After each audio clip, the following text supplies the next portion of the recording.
Hello friends, स्वागत है फिर से आपका अपना यूट्यूब चैनल स्टडी सेंटर में। मैं अभिजीत आनंद और आज आप सभी को भारत का भूगोल जो कि मैंने 1 से 10 तक क्वेश्चन करवा दिया था, उसमें जो है बहुत ही महत्वपूर्ण क्वेश्चन सब बताया था और व्याख्या सहित बताया था। और जो है अभी 11 से 20 बता रहा हूँ ये क्वेश्चन पर, जो कि बहुत ही महत्वपूर्ण है आप सभी के लिए। ये वीडियो आप सभी पूरा का पूरा देखें तब आपको बहुत ही बेहतरीन तरह से समझ में आएगा। यानी कि 10 क्वेश्चन समझ लीजिए, आपको पहला को वीडियो जो आप पढ़े होंगे 10 क्वेश्चन का सीधे यहाँ पे बन जाता है कितना 30-40 क्वेश्चन सीधा बन जाता है।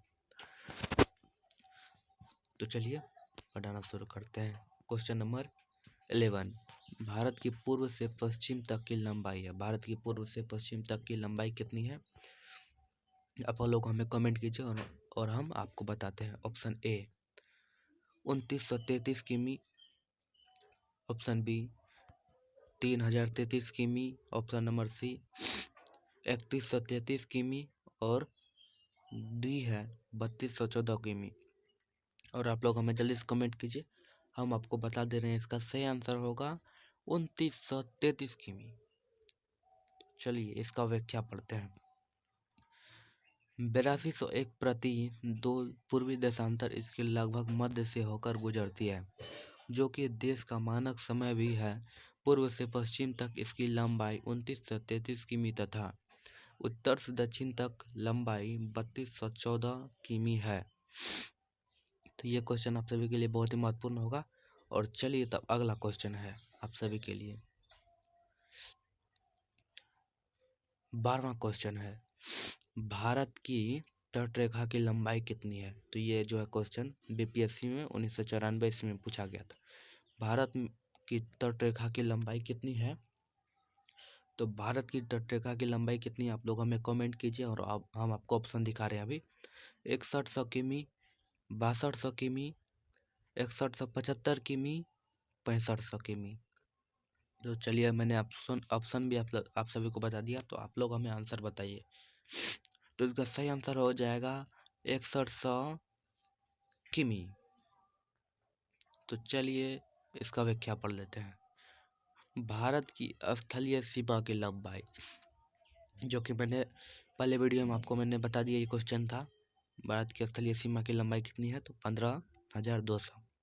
तो इसकी स्थलीय सीमा रेखा की लंबाई कितनी है? तो 15,200 किमी तथा द्वीप सहित जलीय सीमा की लंबाई 7516.6 की भी है।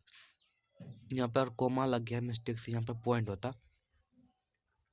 मुख्य धरातलीय भाग की समुद्री सीमा की लंबाई 6100 किमी है। यदि अंडमान निकोबार तथा लक्षद्वीप द्वीप समूहों को भी सम्मिलित किया जाए तो भारत की तटीय सीमा 7516.6 किमी हो जाती है। देखिए वहाँ पे कोमा लग गया था मिस्टेक से, मैंने आपको बता दिया था ना। और ये जो है क्वेश्चन बहुत ही महत्वपूर्ण है, क्योंकि बीपीएससी 1994 में पूछा गया था। और मैंने आपको इसका ऑप्शन एक ऑब्जेक्टिव सहित वन लाइनर भी बता दिया और यहाँ पे व्याख्या सहित बता दिया। और आप लोग फेयर में अपना ऑब्जेक्टिव सहित व्याख्या दोनों उतारे, क्योंकि आपको ये पढ़ लीजिएगा तो एक बार में आपको कम से कम 3 से 4 क्वेश्चन समझ में आ ही जाएगा। और क्वेश्चन नंबर 13 है, यानी कि 13, भारत का क्षेत्रफल विश्व के कुल भौगोलिक क्षेत्रफल का कितना है? तो भारत का क्षेत्रफल विश्व के कुल क्षेत्रफल कुल भौगोलिक क्षेत्रफल का कितना प्रतिशत है? तो कितना प्रतिशत है? तो आप लोग हमें कमेंट कीजिए, हम आपको ऑप्शन बता के तब आंसर बता दे रहे हैं।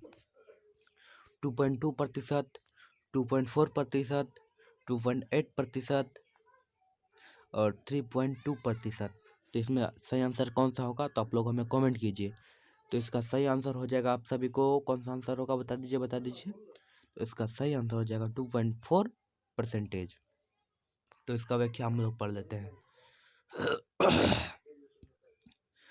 यद्यपि देश का क्षेत्रफल विश्व के कुल क्षेत्रफल का मात्र 2.42% ही है, किंतु यहाँ पर विश्व की लगभग 16% जनसंख्या निवास करती है।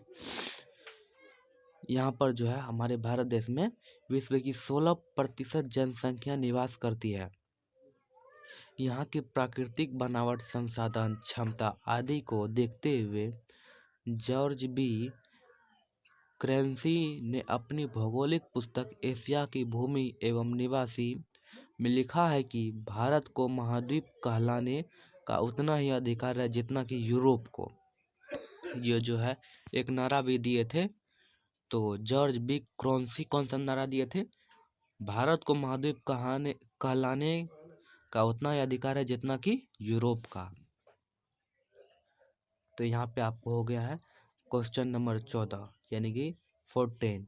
भारत के कुल क्षेत्रफल का कितना प्रतिशत भाग पर्वतीय क्षेत्र यानी कि मध्य समुद्र तल से 2135 मीटर या अधिक ऊंचाई के अंतर्गत आता है? तो इसका सही आंसर कौन सा होगा?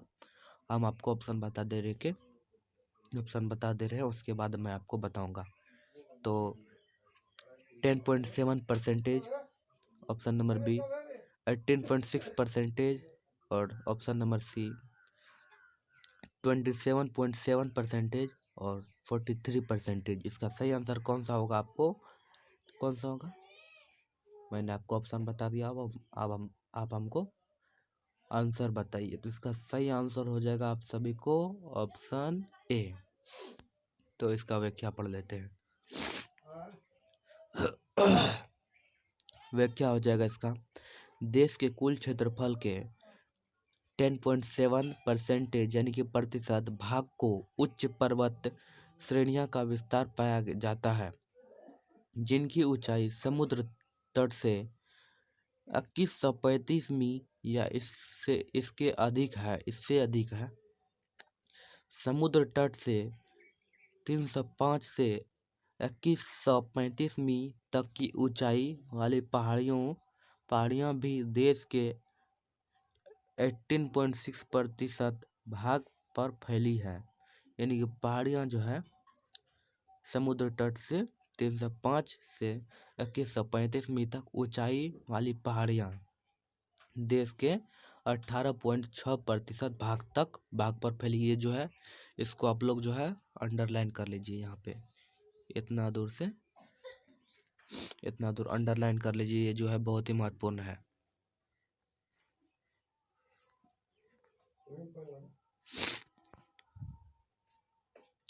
और क्वेश्चन नंबर है 15। संपूर्ण भारत के कितने प्रतिशत भूभाग पर पर्वत और पहाड़ियां का विस्तार पाया जाता है? अभी जो मैंने आपको बता दिया था, संपूर्ण भारत के कितने प्रतिशत भूभाग पर पर्वत और पहाड़ियां पाया जाता है, तो कितने प्रतिशत में पाया जाता है? ऑप्शन नंबर ए है 10.7%, 18.6%, 29.3% और 43%। इसका सही आंसर क्या हो जाएगा आपको? आप हमें कमेंट कीजिए जल्दी से। तो इसका सही आंसर हो जाएगा 29.3%। तो इसका व्याख्या पढ़ते हैं। देश के कुल क्षेत्रफल के 10.7% भाग पर उच्च पर्वत श्रेणियां का विस्तार पाया जाता है जिनकी ऊंचाई समुद्र तट से 2135 या इसके अधिक है। समुद्र तट से 305 से 2135 तक की ऊंचाई वाली पहाड़ियां भी देश के 18.6% भाग पर फैली है। इस प्रकार कुल पर्वतीय भाग 29.3% 29.3% जो है कि पहाड़ियाँ पूरे फैली हुई है। और ये क्वेश्चन जो है बहुत ही महत्वपूर्ण है। और क्वेश्चन नंबर अब हम लोग चलते हैं 16 पे। संपूर्ण भारत के कितने प्रतिशत भूभाग पर पठार का विस्तार है? संपूर्ण भारत की कितने प्रतिशत भूभाग पर पठार का विस्तार पाया जाता है? तो इसका सही आंसर कौन सा हो जाएगा? आप लोग हमें कमेंट कीजिए। हम आपको ऑप्शन दे रहे हैं अभी। ऑप्शन नंबर ए 10.7%, और option number B 18.6%, option number C 27.7% और क्वेश्चन ऑप्शन नंबर डी 29.3%। तो इसका सही आंसर कौन सा हो जाएगा? आप लोग हमें कमेंट कीजिए। तो इसका सही आंसर हम आपको बता रहे हैं 27.7%। तो इसका व्याख्या हम लोग पढ़ लेते हैं। देश के कुल क्षेत्रफल के 10.7% भाग पर उच्च पर्वत श्रेणियों का विस्तार पाया जाता है। यानी कि 10.7% जो है ना भूभाग, इस पर जो है उच्च पर्वत यानी कि ऊंचा ऊंचा पर्वत सब, बड़ा बड़ा पर्वत सब यहाँ पे, बड़ा बड़ा पर्वत सब का यहाँ पर निवास है, यानी कि बड़ा बड़ा पर्वत यहाँ पे है, जिनकी ऊंचाई समुद्र तट से 2135 मील या इससे इसके अधिक है। जिनकी ऊंचाई समुद्र तट से 2135 मील या इसके अधिक है। समुद्र तट से 305 से 2135 मील तक की ऊंचाई वाली पहाड़ियां भी देश के 18.6% भाग पर फैली है। इस प्रकार कुल पर्वतीय भाग 29.3% है। समुद्र तट से 305 से 915 मील तक ऊंचाई वाले पठारी भाग का विस्तार भी देश के 27.7% क्षेत्र पर है। तो मैंने आपको व्याख्या सहित बता दिया है क्वेश्चन नंबर 16। अब हम लोग चलते हैं क्वेश्चन नंबर 17 पर।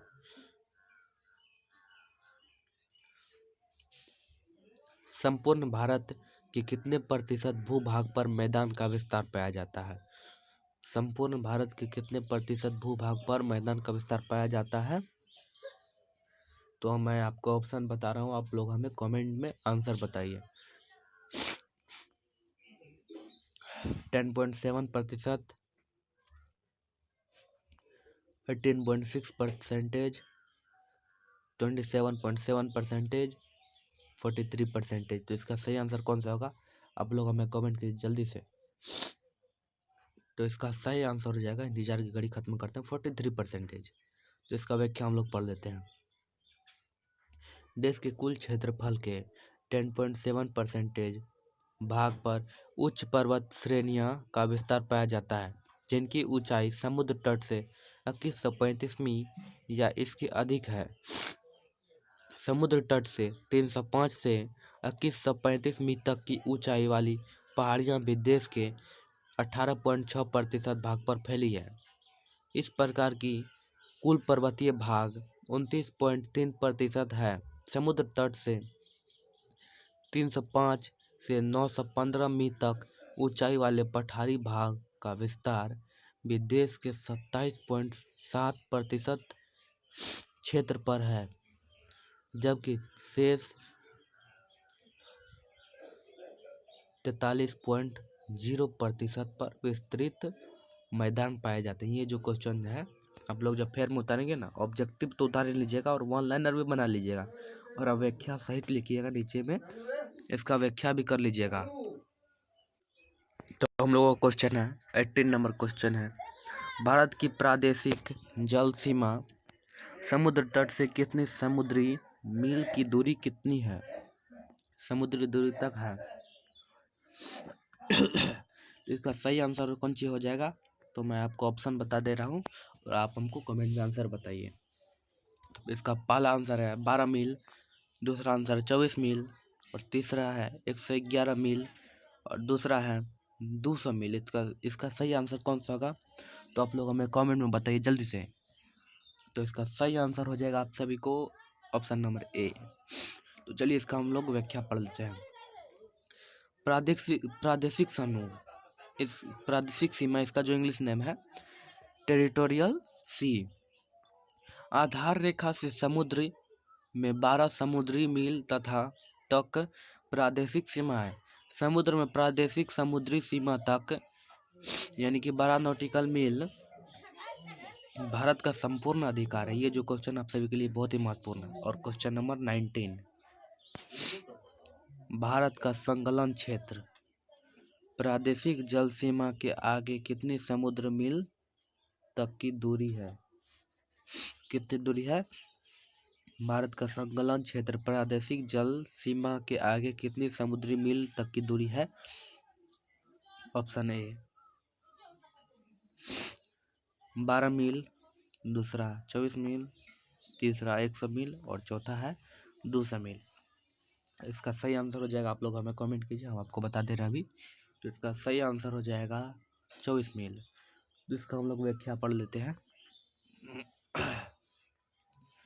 तो व्याख्या है इसका, अविच्छिन्न मंडल या संकलन क्षेत्र जिसको कॉन्टिग्यूज जोन कहते हैं, आधार रेखा से समुद्र में 24 समुद्री मील तक अविच्छिन्न मंडल सीमा है।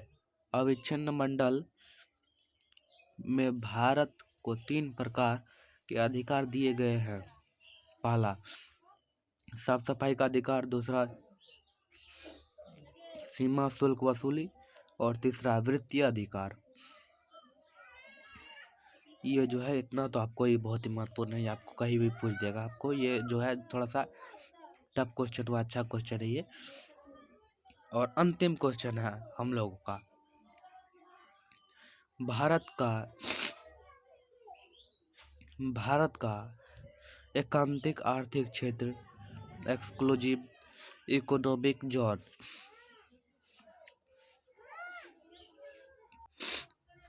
संकलन क्षेत्र के आगे कितने समुद्री मील की दूरी है? कितने समुद्री मील की दूरी है? तो मैं आपको ऑप्शन बता दे रहा हूँ, आप हमको आंसर कमेंट कीजिए। तो पहला ऑप्शन है 100 मील, दूसरा है 200 मील, तीसरा है 300 मील और चौथा है 400 मील। तो इसका सही आंसर कौन सा होगा, आप हमको बताइए जल्दी से। तो इसका सही आंसर हो जाएगा 200 मील। तो इसका हम चलिए हम व्याख्या पढ़ लेते हैं। व्याख्या, अन्यन आर्थिक क्षेत्र यानी कि एक्सक्लूसिव इकोनॉमिक जोन EEZ आधार रेखा से 200 समुद्री मील तक भारत का अन्यन आर्थिक क्षेत्र है। अन्यन आर्थिक क्षेत्र में भारत को 3 तरह के अधिकार प्राप्त हैं। पहला, 200 समुद्री मील तक भारत नए द्वीपों का निर्माण कर सकता है, यानी कि 200 समुद्री मील तक भारत नए द्वीपों का निर्माण कर सकता है। और दूसरा है वैज्ञानिक परीक्षण करने का अधिकार है भारत को। और तीसरा है आधार रेखा से 200 समुद्री मील तक अर्थात अन्यन आर्थिक क्षेत्र में भारत को प्राकृतिक संसाधन के दोहन का संपूर्ण अधिकार है। उदाहरण के लिए मुंबई हाई, जो भारत का सबसे बड़ा तेल और प्राकृतिक गैस क्षेत्र है, यह मुंबई के पास अरब सागर में छिछले समुद्र में अन्यन आर्थिक क्षेत्र में ही स्थित है। यहाँ से देश के 65% तेल का उत्पादन होता है। कहाँ से 65% तेल का उत्पादन होता है? भारत देश से। और हाँ, ये वीडियो आप सभी के लिए बहुत ही महत्वपूर्ण है। अगर ये वीडियो आप सभी को ये 10 क्वेश्चन आप लोग को अच्छा लगा हो तो वीडियो को लाइक शेयर करें और कमेंट भी करें। मैंने आपको बहुत सारा कमेंट करने के लिए बोला, आप लोग ने कमेंट नहीं किया। अभी आप लोग कमेंट कीजिएगा जल्दी से देख के ये वीडियो। और हाँ, इससे पहले भी मैंने बहुत सारा वीडियो बनाया है, उसको भी आप कृपया देखें। और हाँ, ये वीडियो आप लोग को अच्छा लगा होगा तो वीडियो को लाइक करें, शेयर करें और कमेंट करें। और हाँ, चैनल को सब्सक्राइब कर दो और बेल आइकन को भी प्रेस करना ना भूलें, ताकि ऐसे ही मैं जब वीडियो बनाऊँ आप लोग के लिए बहुत ही महत्वपूर्ण सा वीडियो, तो आपको सबसे पहले नोटिफिकेशन करें। धन्यवाद।